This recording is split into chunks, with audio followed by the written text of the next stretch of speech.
অহরহ তব আহ্বান প্রচারিত, শুনি তব উদার বাণী, হিন্দু বৌদ্ধ শিখ জৈন মুসলমান খ্রিস্টানি।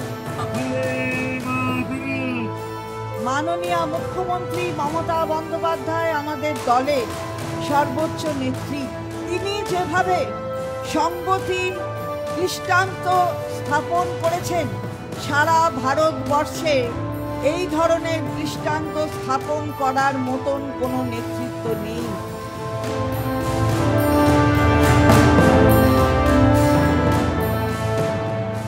আজকে দিদি যখন বার্তা দিচ্ছে, বলছে এটা কাজী নজরুলের মাটি, এটা রবীন্দ্রনাথ ঠাকুরের পবিত্র মাটি, এইটা সেন্ট টেরিজার পবিত্র মাটি।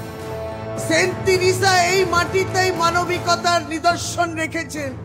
পিস উইথ আ স্মাইল এর কথা তিনি বলেছেন।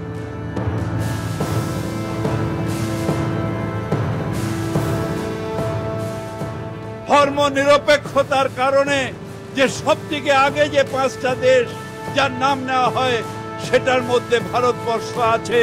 তার কারণ ভারতবর্ষের ঐক্যই ভারতবর্ষের শক্তি। সেই ঐক্য হিন্দু মুসলিম শিখ চাই, আমরা সবাই ভাই ভাই একসাথে এগোতে চাই, ভারতবর্ষে এক থাকতে চাই, সেটাই ভারতবর্ষের শক্তি। সর্বধর্ম সমন্বয়ের জায়গা হচ্ছে ভারতবর্ষ। ভারতবর্ষের সংবিধান বলে সেকুলারিজমের কথা। ভারতবর্ষের সংবিধান ডেমোক্রেটিক রিপাবলিক অফ ইন্ডিয়া।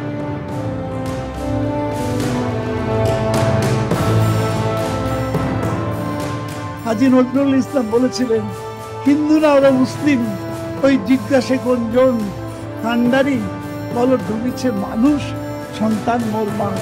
আমাদের দেশের সংবিধান ওই মানুষের কথাই বলেছে। তার গায়ে কি রক্ত আছে সেটা দেখার দরকার নেই। যারা এই দেশটা চালাচ্ছেন, যারা এই দেশের স্বাধীনতায় প্রাণ দিয়েছেন, তারা সকলেই এই দেশের মানুষ।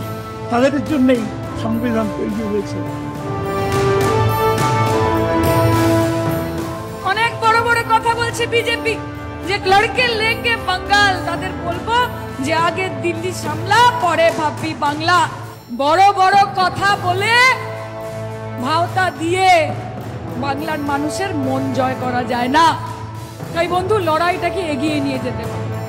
যত ইচ্ছে পাঠাও মোদি, যোগী, শাহ, বর্মা, ভান্ডারী, মমতা বন্দ্যোপাধ্যায়কে সবাই চায় উন্নয়নের কান্ডারি।